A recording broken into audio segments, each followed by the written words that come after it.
ശ്രദ്ധിക്കുക, ഒറ്റയ്ക്കുള്ള ഡ്രൈവിംഗ് പഠനം സുരക്ഷിതമല്ല. ഡ്രൈവിംഗ് സ്കൂളിന്റെ സഹായത്തോടെ ലേണേഴ്സ് ലൈസൻസ് എടുത്തതിന് ശേഷം ഡ്രൈവിംഗ് പഠനം ആരംഭിക്കും. ഹലോ ഫ്രണ്ട്സ്, നമസ്കാരം. നിങ്ങൾക്ക് ഒരു വണ്ടി റോഡിൽ ഡ്രൈവ് ചെയ്യുന്ന സമയത്ത് എതിരെ വണ്ടികൾ വരുമ്പോൾ നിങ്ങളുടെ വണ്ടി എതിരെ വരുന്ന വണ്ടികളുടെ അടുത്തേക്ക് പോയി ഇടിക്കുന്ന പോലെയുള്ള ഒരു സാഹചര്യം ഡ്രൈവ് ചെയ്യുന്ന സമയത്ത് നിങ്ങൾക്കുണ്ടാകാറുണ്ടോ? അതുപോലെ തന്നെ വണ്ടി ഓടിക്കുന്ന സമയത്ത് വണ്ടി സ്റ്റഡി ആകാത്തൊരു ഫീല് നിങ്ങൾക്ക് ലഭിക്കാറുണ്ടോ? പിന്നെ വാഹനം ഓടിച്ചു പോകുന്ന സമയത്ത് ഗിയർ ഇടുമ്പോൾ ഒട്ടും വണ്ടിയുടെ കൺട്രോള് നിങ്ങളുടെ കൈകളിൽ ലഭിക്കാതെ വരുന്നുണ്ടോ? ഇങ്ങനെയുള്ള പ്രോബ്ലങ്ങളുണ്ടെങ്കിൽ ഈ ഒരു പ്രശ്നം നിങ്ങൾക്ക് സിമ്പിളായിട്ട് പരിഹരിക്കാനായിട്ടുള്ള ഒരു ട്രിക്കാണ് ഇന്നത്തെ ഒരു വീഡിയോയിൽ നിങ്ങളെ ഞാൻ ഡ്രൈവ് ചെയ്ത് കാണിക്കുന്നത്. ഈ ഒരു കാര്യം നിങ്ങൾ കൃത്യമായിട്ട് ഞാൻ പറയുന്നതൊന്ന് മനസ്സിലാക്കിയിട്ട് ഡ്രൈവ് ചെയ്യുകയാണെങ്കിൽ ഈ ഒരു പ്രശ്നം നിങ്ങൾക്ക് വളരെ സിമ്പിളായിട്ട് തന്നെ നിങ്ങൾക്ക് പരിഹരിച്ചെടുക്കാനായിട്ട് കഴിയും. വീഡിയോ നിങ്ങൾ കണ്ടു നോക്കുക. ഇഷ്ടമായെന്ന് തോന്നിയാൽ ഈ വീഡിയോ നിങ്ങൾ കൂട്ടുകാരുടെ ഇടയിലേക്ക് ഒന്ന് ഷെയർ ചെയ്യുക. അതോടൊപ്പം തന്നെ വീഡിയോയെക്കുറിച്ചുള്ള നിങ്ങളുടെ സംശയങ്ങൾ എന്തെങ്കിലും ഉണ്ടെങ്കിൽ കമൻറ്റ് ബോക്സിൽ ഒന്ന് എഴുതിയിടുക. ഒപ്പം ചാനൽ സബ്സ്ക്രൈബ് ചെയ്തിട്ടില്ലാത്തവരുണ്ടെങ്കിൽ ഒന്ന് സബ്സ്ക്രൈബ് ചെയ്തിട്ടേക്കുക. ഓക്കെ, നമുക്കിനി ഈ ഒരു റോഡിൽ നിങ്ങളെ ഞാൻ കാര്യങ്ങളൊന്ന് ഡ്രൈവ് ചെയ്ത് കാണിക്കാം. നിങ്ങൾ ശ്രദ്ധിച്ച് കാണുക. അപ്പോൾ ഇതിനുള്ള ഒരു ട്രിക്ക് എന്ന് പറയുന്നത്, അതായത് നമുക്കൊരു വണ്ടി റോഡിൽ ഓടിക്കുന്ന സമയത്ത് നമ്മുടെ വണ്ടി സ്റ്റഡി ആയിരിക്കണം. എതിരെ വരുന്ന വണ്ടികളെ നമ്മുടെ വണ്ടി ഇടിക്കാൻ പാടില്ല. അതുപോലെ തന്നെ പുറകിൽ നിന്ന് ഏതെങ്കിലും വാഹനങ്ങൾ വരുന്നുണ്ടെങ്കിൽ ചിലപ്പോൾ അവർ ഓവർടേക്ക് ചെയ്യുന്ന സമയത്ത് തുടക്കക്കാർക്ക് സംഭവിക്കുന്ന ഒരു മിസ്റ്റേക്കാണ്. പലപ്പോഴും ഓവർടേക്ക് ചെയ്യുന്ന വാഹനത്തിൻ്റെ അടുത്തേക്ക് ഇവരുടെ വണ്ടി ഡ്രൈവ് ചെയ്യുന്ന ബിഗിനേഴ്സിൻ്റെ വണ്ടിയും പോകും. അതുപോലെ തന്നെ സ്പീഡ് കുറയ്ക്കാനായിട്ട് കഴിയാതെ വരുമ്പോൾ എന്ത് ചെയ്യും, വണ്ടി സൈഡിൽ ഇതുപോലെ കയറിപ്പോകുന്ന വണ്ടികളെ പോയി ഇടിക്കുന്ന ഒരു സിറ്റുവേഷൻ വരും. ഇതെല്ലാം സംഭവിക്കുന്നത് പറയുന്നത് ഒരു വാഹനത്തെ സ്റ്റഡി ആയിട്ട് ഡ്രൈവ് ചെയ്യാനായിട്ട്, അതായത് സ്റ്റിയറിങ്ങിനെ കൺട്രോൾ ചെയ്യാനും ഗിയർ ഷിഫ്റ്റിനെ കറക്റ്റായിട്ട് ബാലൻസ് ചെയ്യാനായിട്ടും കഴിയാത്തത് കൊണ്ടാണ് ഈ ഒരു പ്രശ്നം ഡ്രൈവിങ്ങിൽ വരുന്നത്. അപ്പം നമുക്കിത് എങ്ങനെ ഒഴിവാക്കാം എന്നുള്ളത് ഞാൻ നിങ്ങളെ കാണിക്കാം. ഇപ്പം നിങ്ങൾ ഇവിടെ നോക്കുക. അതിന് നിങ്ങൾ കൃത്യമായിട്ട് നോക്കുക. ഞാൻ ഫസ്റ്റ് ഗിയറിലേക്ക് ഷിഫ്റ്റ് ചെയ്യുന്നു. എൻ്റെ വണ്ടി സ്റ്റാർട്ടിങ്ങിലാണ്. എന്നിട്ട് എന്ത് ചെയ്യുന്നു, ഹാഫ് ക്ലച്ചിൻ്റെ പോയിന്റിലേക്ക് എത്തുന്നു. ആക്സിലറേഷൻ കൊടുത്ത് ഞാനിവിടെ വണ്ടി എടുത്തു. നിങ്ങൾ നോക്കി, എടുത്താലുടൻ വണ്ടിക്ക് മൂവ്മെന്റ്സ് നൽകിയിട്ട് സെക്കൻഡ് ഗിയറിലേക്ക് ഇടുന്നു. ഇപ്പോൾ ഇവിടെ ഞാൻ ഡ്രൈവ് ചെയ്യുന്ന കാര്യം ഒന്ന് ശ്രദ്ധിക്കണം. ഓക്കെ, ഇപ്പോൾ ഞാനിങ്ങനെ സെക്കൻഡ് ഗിയറിലേക്ക് ഇട്ട സമയത്തൊക്കെ നിങ്ങൾ എൻ്റെ കൈ വന്നത് ശ്രദ്ധിച്ചല്ലോ. എന്നിട്ട് വീണ്ടും എൻ്റെ രണ്ട് കൈയും സ്റ്റിയറിംഗ് വീലിലേക്ക് ഇപ്പോൾ ഇങ്ങനെ വന്നേക്കാണ്. ഓക്കെ, ഇപ്പോൾ ഞാൻ ചെറിയൊരു കയറ്റം കയറി പോവുകയാണ്. ഇപ്പോൾ ഓപ്പോസിറ്റ് വണ്ടികളൊക്കെ വരുന്നുണ്ട്. അവരെയൊക്കെ കറക്റ്റായിട്ട് സൈഡ് കൊടുത്ത് ഡ്രൈവ് ചെയ്യുകയാണ്. ഓക്കെ, അപ്പോൾ ഞാൻ ഇങ്ങനെ കയറി വരുന്നു. ഇനി നിങ്ങൾ മനസ്സിലാക്കാനായിട്ടുള്ള ഒരു ട്രിക്കാണ് ഞാൻ നിങ്ങളെ കാണിച്ചു തരുന്നത്. ഇങ്ങനെ കയറി വന്നു, ഇവിടെ ഒരു റോഡ് സ്ട്രെയിറ്റ് ആകുന്ന ഒരു സാഹചര്യം വരികയാണ്. അപ്പോൾ എന്ത് ചെയ്യുന്നു, പതിയെ ആക്സിലറേഷൻ കുറച്ച് ഒരു ചെറിയ കയറ്റമാണ് കയറി വന്നത്. എന്നിട്ട് എന്ത് ചെയ്യുന്നു, വണ്ടിയെ പതിയെ ഇടത്താക്കുന്നു. ഇപ്പോൾ ഓപ്പോസിറ്റ് വണ്ടി വന്നു, ആക്സിലറേഷൻ ഞാൻ കുറച്ചിട്ടുണ്ട്. എന്നിട്ട് വീണ്ടും എൻ്റെ കൈ സ്റ്റിയറിംഗ് വീലിൻ്റെ ഇവിടെ വരുന്നു, ഗിയർ ലിവറെ വരുന്നു, തേർഡ് ഗിയറിലേക്ക് ഷിഫ്റ്റ് ചെയ്യുന്നു. അപ്പോൾ ഇവിടെ നിങ്ങൾ മനസ്സിലാക്കേണ്ട ഒരു കാര്യം എന്ന് പറയുന്നത്, ഒരു വണ്ടിയെ നിങ്ങൾക്ക് സ്റ്റഡി ആയിട്ട് ഡ്രൈവ് ചെയ്യണമെന്നുണ്ടെങ്കിൽ നിങ്ങളുടെ വലത്തെ കൈ കൊണ്ട് സ്റ്റിയറിങ്ങിനെ കറക്റ്റായിട്ട് ബാലൻസ് ആക്കാനായിട്ട് പഠിക്കണം. ഈ ഒറ്റ പ്രോബ്ലമാണ് നിങ്ങൾക്ക് വണ്ടി ഡ്രൈവ് ചെയ്യുന്ന സമയത്ത് സ്റ്റിയറിംഗ് കൺട്രോൾ കിട്ടാത്തത്. അപ്പോൾ വലത്തെ കൈകൾ ഉപയോഗിച്ചുകൊണ്ട് എങ്ങനെ സ്റ്റിയറിങ്ങിനെ നിങ്ങൾക്ക് ബാലൻസ് ആക്കാനായിട്ട് കഴിയും, അത് ഞാൻ നിങ്ങളെ കാണിക്കാം. ഒപ്പം തന്നെ നിങ്ങൾക്ക് ചെയ്യേണ്ട ഒരു കാര്യമെന്ന് പറയുന്നത്, വലത്തെ കൈ കൊണ്ട് സ്റ്റിയറിങ്ങിനെ ബാലൻസ് ചെയ്യുന്ന സമയത്ത് തന്നെ നിങ്ങൾക്ക് ഇടത്തെ കൈ കൊണ്ട് ഗിയറിനെ പ്രോപ്പറായിട്ട് ബാലൻസ് ചെയ്യാനായിട്ട് കഴിയണം. അതായത് ഒരേ സമയം രണ്ട് കാര്യങ്ങൾ കറക്റ്റായിട്ട് നിങ്ങൾക്ക് ചെയ്യാനായിട്ട് കഴിയണം. അപ്പോൾ അതെങ്ങനെ ചെയ്യാമെന്നുള്ളത് ഞാൻ നിങ്ങളെ കാണിച്ചു തരാം. അതിന് നിങ്ങൾ ചെയ്യേണ്ട ഒറ്റ മാർഗം എന്ന് പറയുന്നത് ഇത്രേ ഉള്ളൂ.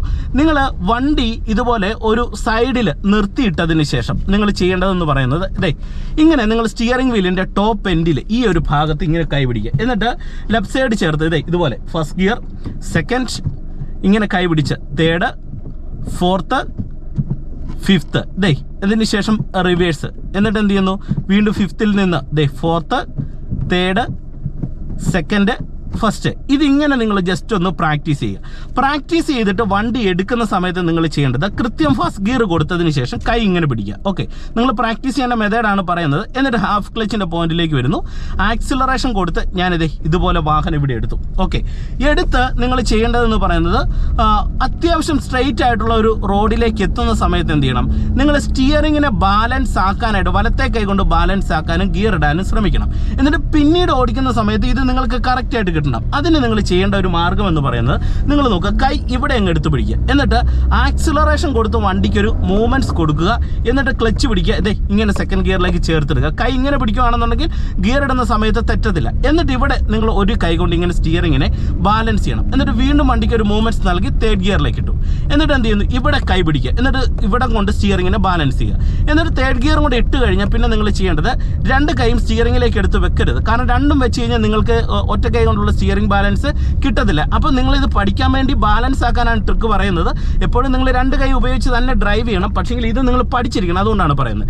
എന്നിട്ട് ഇതേ ഇങ്ങനെ ഇപ്പോൾ ഒരു വളവ് തിരിഞ്ഞു വന്നു, ഇങ്ങോട്ട് ഞാൻ കുറച്ച് തിരിച്ചു, എന്നിട്ട് വീണ്ടും ഞാൻ സ്റ്റിയറിങ്ങിനെ സ്റ്റഡി ആക്കുകയാണ്. എന്നിട്ട് നിങ്ങൾ നോക്കിക്കേ, പതിയെ ഇങ്ങനെ തേർഡ് ഗിയറിൽ എൻ്റെ വണ്ടി പോയിക്കൊണ്ടിരിക്കുകയാണ്. നിങ്ങളിങ്ങനെ ഒരു കൈ കൊണ്ട് തന്നെ കുറേ നേരം വണ്ടി ഡ്രൈവ് ചെയ്യുക. നിങ്ങളുടെ ഇടത്തെ കൈ എടുത്ത് സ്റ്റിയറിംഗ് വീലിൻ്റെ മേളിൽ വെച്ചേക്കുക.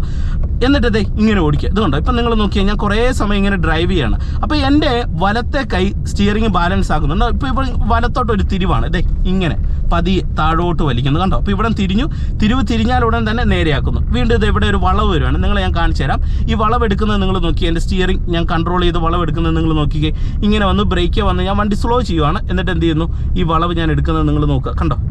ഇങ്ങനെ ഇത്രയും വരെ തിരിഞ്ഞു വരും കണ്ടോ. ഇവിടെ വന്ന് തിരിഞ്ഞു, വീണ്ടും എന്ത് ചെയ്യുന്നു, വളവ് തിരിഞ്ഞാൽ ഉടൻ തന്നെ സ്റ്റിയറിങ്ങിനെ നേരെയാക്കുന്നു.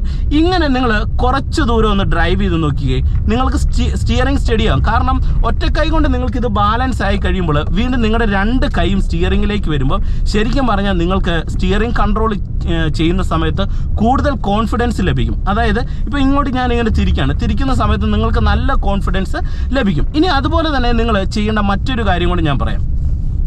അതായത് നിങ്ങൾക്ക് ഇങ്ങനെ ഓടിക്കുന്ന സമയത്ത് നിങ്ങൾ ഇങ്ങനെ പ്രാക്ടീസ് ചെയ്തുകൊണ്ട് നിങ്ങൾ കുറേ ദൂരം ഡ്രൈവ് ചെയ്യുമ്പോൾ അടുത്തൊരു ഗിയർ ഇടുമ്പോൾ നിങ്ങൾക്ക് ഈസി ആവും. കാരണം നിങ്ങൾ ഒരു കൈ കൊണ്ട് കുറേ നേരം ഇങ്ങനെ സ്റ്റിയറിങ്ങിനെ ബാലൻസ് ആക്കി. ഇനി അടുത്തൊരു ഗിയർ ഇടുന്ന സമയത്ത് നിങ്ങളുടെ വണ്ടി വെട്ടത്തില്ല. അല്ലെങ്കിൽ നിങ്ങൾ പരീക്ഷിച്ച് നോക്കുക. അതായത് ഞാൻ ഇങ്ങനെ ഇപ്പോൾ ഓൾറെഡി ഇങ്ങനെ ഡ്രൈവ് ചെയ്ത് വരികയാണ്. കുറേ സമയമായിട്ടും ഒരു കൈ കൊണ്ട് ഞാനിങ്ങനെ സ്റ്റിയറിങ്ങിനെ ബാലൻസ് ചെയ്യാണ്. അപ്പോൾ ഞാൻ അടുത്തൊരു ഗിയർ ഇടാനായിട്ട് ഇങ്ങനെ വന്ന് ഇവിടെ വണ്ടി നേരെയായി, വണ്ടിക്ക് ഒരു മൂവ്മെൻറ്റ്സ് നൽകി, വണ്ടി സ്റ്റഡി ആയെന്ന് ഉറപ്പ് വരുത്തിയിട്ട് ഞാൻ അടുത്ത ഗിയർ ഇടുകയാണ്. അപ്പോൾ എന്ത് ചെയ്യും, എനിക്ക് ഗിയർ ഇടുന്ന സമയത്ത് ഗിയർ തെറ്റത്തുമില്ല, എൻ്റെ സ്റ്റിയറിങ്ങിൻ കൺട്രോളും തെറ്റത്തില്ല, കറക്റ്റ് സ്റ്റഡി ആവും. നിങ്ങൾ പരീക്ഷിച്ച് നോക്കുക, ഇത് ഉറപ്പായിട്ടും നിങ്ങൾക്ക് ഉപകാരപ്പെടുന്ന ഒരു കാര്യമാണ്. എന്നാൽ ഇത് തീർത്തും സ്റ്റിയറിംഗ് കൺട്രോൾ ഇല്ലാത്ത ഒരാൾ പരീക്ഷിക്കരുത്. കാരണം അപകടം ഉണ്ടാകും. കാരണം അത്യാവശ്യം വണ്ടി ഒന്ന് ഓടിച്ച് ഒരു റെഡിയാകുന്ന ഒരു തുടക്കക്കാരന് മാത്രമേ ഈ ഒരു കാര്യം ഇങ്ങനെ ചെയ്യാൻ പാടുള്ളൂ. ഇപ്പം നിങ്ങൾ നോക്കിയാൽ ഫോർത്ത് ഗിയറിൽ ഞാനിങ്ങനെ പോവാണ്. ഇങ്ങനെ പോകുന്ന സമയത്ത് വീണ്ടും നിങ്ങൾ എന്ത് ചെയ്യണം, കുറച്ച് നോക്കിയാൽ കഴിയുമ്പോൾ രണ്ട് കൈ ഒരു സ്റ്റിയറിങ്ങിലേക്ക് ഇങ്ങനെ പിടിക്കുക കണ്ടോ. ഇങ്ങനെ പിടിച്ച് ഇങ്ങനെ ഡ്രൈവ് ചെയ്യുന്നു. ഇനി ഇവിടെ ഒരു കയറ്റം വരുവാണ്. കയറ്റം വരുന്ന സമയത്ത് ഞാൻ എന്ത് ചെയ്യുന്നു, എൻ്റെ ഗിയർ ഡൗൺ ചെയ്യണം. അപ്പോൾ കുറച്ച് നേരത്തെ തന്നെ ഞാൻ ഒറ്റ കൈ കൊണ്ടുള്ള എൻ്റെ ഡ്രൈവ് അങ്ങ് തുടങ്ങി, മനസ്സിലായോ. എന്നിട്ട് ഇവിടെ കയറ്റം തുടങ്ങുന്ന സമയത്ത് എന്ത് ചെയ്യുന്നു, പെട്ടെന്ന് ക്ലച്ച് പിടിക്കുന്നു, തേടിടുന്നു. അപ്പോൾ ഒരു കൈ കൊണ്ട് സ്റ്റിയറിംഗ് ബാലൻസ് ചെയ്യുന്നതുകൊണ്ട് വണ്ടി സ്റ്റഡി ആകുകയും ചെയ്യും. ഗിയർ അപ്പ് ഷിഫ്റ്റോ ഡൗൺ ഷിഫ്റ്റോ ചെയ്യാം. ഇനി ഇവിടെ വീണ്ടും നമുക്ക് മുന്നിലേക്ക് ഒരു ചെറിയൊരു ടേണാണ് എടുക്കേണ്ടത്. ഞാൻ ഇൻഡിക്കേറ്റർ ഒരു കൈ കൊണ്ട് ഇട്ട് കൊടുക്കുന്നു, കൃത്യമായിട്ട് സെക്കൻഡ് ഗിയറിലേക്ക് ഇടുന്നു കണ്ടോ. ഒരു കൈ കൊണ്ട് ഇടുന്നു, വീണ്ടും ഞാൻ കൃത്യമായിട്ട് എന്ത് ചെയ്യുന്നു, ഫസ്റ്റ് ഗിയറിലേക്ക് ഇടുന്നു. എന്നിട്ട് നല്ല ടേണുകൾ എടുക്കേണ്ട സാഹചര്യം എന്ന് കഴിഞ്ഞാൽ എന്ത് ചെയ്യുന്നു, രണ്ട് കൈകൾ ഉപയോഗിച്ചിട്ട് ഇതുപോലെ നല്ല ടേണുകൾ ഞാൻ എടുക്കുകയാണ് കണ്ടോ. ഇതുപോലെ നല്ല ടേണുകൾ എടുക്കുന്നു. അതിനുശേഷം വീണ്ടും ഞാനിവിടെ യു ടേൺ എടുക്കുകയാണ്. അപ്പോൾ എടുക്കുന്ന സമയത്ത് എന്ത് ചെയ്യണം, നല്ല ടേണുകൾ എടുക്കുന്ന സമയത്ത് എടുത്തെടുത്ത് രണ്ട് കൈകൾ ഉപയോഗിച്ച് തിരിക്കാനായിട്ട് ശ്രമിക്കുക. അപ്പോൾ ഇത് നിങ്ങൾ പ്രാക്ടീസ് ചെയ്ത് കഴിഞ്ഞാൽ നിങ്ങൾക്ക് തീർച്ചയായിട്ടും വാഹനം ഡ്രൈവ് ചെയ്യുന്ന സമയത്ത് എതിരെ വരുന്ന വണ്ടികളുടെ ഇടയിലേക്ക് നിങ്ങളുടെ വണ്ടി പോകത്തില്ല. നിങ്ങൾക്ക് ഒറ്റ കൈ കൊണ്ടുള്ള സ്റ്റിയറിംഗ് ബാലൻസ് ലഭിച്ചാലേ അത് കിട്ടത്തുള്ളൂ. കാരണം നമുക്ക് എതിരെ വരുന്ന വണ്ടിയുടെ അടുത്തേക്ക് കൂടുതലും പോകുന്നത് ഈ ഗിയർ ഇടുന്ന സമയത്തും അല്ലെങ്കിൽ നമ്മുടെ ശ്രദ്ധ മറ്റൊരു കാര്യത്തിലേക്ക് പോകുമ്പോഴാണ്. അപ്പം അത് ഏറ്റവും കൂടുതൽ സംഭവിക്കുന്നത് ഗിയർ ഇടുമ്പോഴാണ് എതിരെ വരുന്ന വണ്ടികളുടെ അടുത്തേക്ക് നമ്മുടെ വാഹനം പോകുന്നത്. അല്ലെങ്കിൽ നമ്മുടെ വാഹനത്തിന് സ്പീഡ് കൂടുന്ന സാഹചര്യത്തിൽ ഇത് സംഭവിക്കും, മനസ്സിലായോ. അപ്പോൾ സ്പീഡ് കൂടുമ്പോൾ എന്ത് ചെയ്യണം, നമ്മൾ സ്പീഡ് കുറയ്ക്കാനായിട്ട് നമ്മളുടെ കാല് ബ്രേക്കിലേക്ക് വരിക. ബ്രേക്ക് വന്ന് വാഹനത്തെ സ്ലോ ചെയ്തുകൊണ്ട് സ്റ്റിയറിംഗ് കൺട്രോൾ ചെയ്യുക. പിന്നെ നിങ്ങൾ ശ്രദ്ധിക്കേണ്ട ഒരു കാര്യമെന്ന് പറയുന്നത്, നമ്മളൊരു വാഹനം ഡ്രൈവ് ചെയ്യുന്നത് ശരിക്കും പറഞ്ഞാൽ ഒറ്റ കൈ ഉപയോഗിച്ചല്ല, രണ്ട് കൈകളും നമ്മുടെ സ്റ്റിയറിംഗ് വീലിൽ വേണം. അങ്ങനെ ചെയ്യാവുള്ളൂ, അതാണ് റൂള്, മനസ്സിലായോ. പക്ഷേങ്കിൽ ഡ്രൈവിംഗ് പഠിച്ചു തുടങ്ങുന്ന ഒരു തുടക്കക്കാരനെ സംബന്ധിച്ച് നിങ്ങൾക്ക് ഈ രണ്ട് കൈകളുള്ള സ്റ്റിയറിങ്ങിനെ നിങ്ങളിങ്ങനെ ബാലൻസ് ചെയ്ത് പഠിച്ചിട്ട് പിന്നെ സിംഗിൾ ഹാൻഡ് നിങ്ങൾക്ക് ഉപയോഗിക്കേണ്ട ഒരു സിറ്റുവേഷൻ വരും. ഇപ്പം ഗിയർ ഇടേണ്ട സിറ്റുവേഷൻ വരുന്ന സമയത്ത് നിങ്ങളുടെ ഇടത്തെ കൈ മാറുമ്പോൾ നിങ്ങൾക്ക് എന്ത് ചെയ്യും, ഒറ്റ കൈ കൊണ്ടുള്ള ബാലൻസ് കിട്ടത്തില്ല, മനസ്സിലായോ. അപ്പോൾ അത് നിങ്ങൾ പഠിച്ചെടുക്കണം. റൂൾ അതാണെങ്കിലും ഒറ്റ കൈ കൊണ്ട് നമ്മൾ സ്റ്റിയറിങ്ങിനെ ബാലൻസ് ആക്കണം. അത് ബാലൻസ് ആക്കുന്നത് ഈ രീതിയിലായിരിക്കണം. കുറച്ച് നേരം നമ്മൾ ഇങ്ങനെ ഒന്ന് ഓടിച്ചു കഴിഞ്ഞാൽ നമുക്ക് ആ ഒരു ബാലൻസ് കിട്ടും. അപ്പോൾ ഗിയർ ഇടുന്ന സമയത്ത് നിങ്ങൾക്ക് കൂടുതൽ കോൺഫിഡൻസും തെറ്റാതെയും ഗിയർ ഇടാനായിട്ട് കഴിയും. അപ്പോൾ ഇതൊന്ന് ചെയ്തു നോക്കുക. ഇത് ചെയ്യുന്ന സമയത്ത് തീർച്ചയായിട്ടും ഒരു ഡ്രൈവിംഗ് സ്കൂളിൻ്റെ സഹായത്തോടെ മാത്രമേ ചെയ്യാവുള്ളൂ. ഒറ്റയ്ക്ക് ഡ്രൈവ് ചെയ്യരുത്. എക്സ്പേർട്ട് ആയിട്ടുള്ള ഒരു ഡ്രൈവറെ കൂട്ടത്തിലിരുത്തി മാത്രം ഇത് പ്രാക്ടീസ് ചെയ്യുക. അപകടങ്ങൾ ഒരു കാരണവശാലും നിങ്ങൾ വരുത്താൻ നിർത്താതിരിക്കുക. ഓക്കെ, അപ്പം ഇന്നത്തെ ഒരു വീഡിയോ നിങ്ങൾക്ക് പതിവ് പോലെ ഉപകാരപ്പെട്ടെന്ന് തന്നെ വിശ്വസിക്കുന്നു.